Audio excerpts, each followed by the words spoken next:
করেছি। আজকের দমে চুরি করব না। যার যত দম আছে দম ভরে আল্লাহ বলে ডাকবো, দম ভরে। অনেক লোক মরে যাওয়ার ভয়তে দম ভরে বলে না, বলে আল্লাহু আকবার, মানে দম কিছু চেপে রেখেছে, দম ছেড়ে দিয়ে বলে। আমি বলবো নারে তাকবীর, আপনারা বলবেন আল্লাহু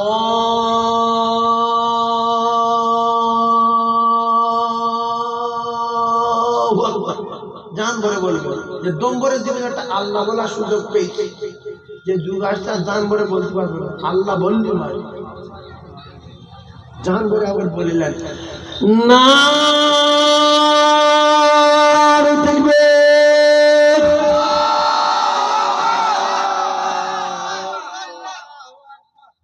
এই ভাই এই 5 সেকেন্ড দুজন পিছনে পিছনে, আর আমরা যারা বসে আছি দম চুরি বলবো না, দম হয়তো নেই ওই পর্যন্ত শেষ।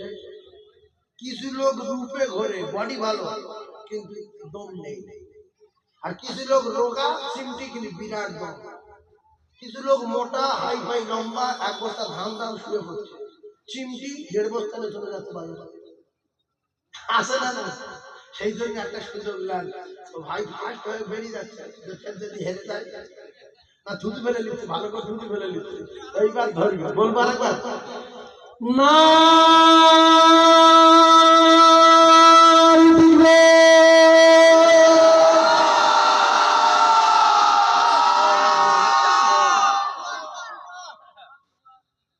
সমান সমান ওই ভাই ফার্স্ট হয়েছে। আল্লাহ আমাদের আওয়াজকে কবুল করে নিয়ে সকলে বিনিময়ে জান্নাতুল ফিরদাউস দেন, বলেন আমিন। আর একবার জোরে বলেন আল্লাহুম্মা আমিন, আর একবার জোরে বলেন আল্লাহুম্মা আমিন। এইবারে আমি আপনাদেরকে শোনাবো আল্লাহ রাসূল দিন দুনিয়ার বাদশা বিশ্ব নবী বলেছেন, তোমরা খাবার সময় খানা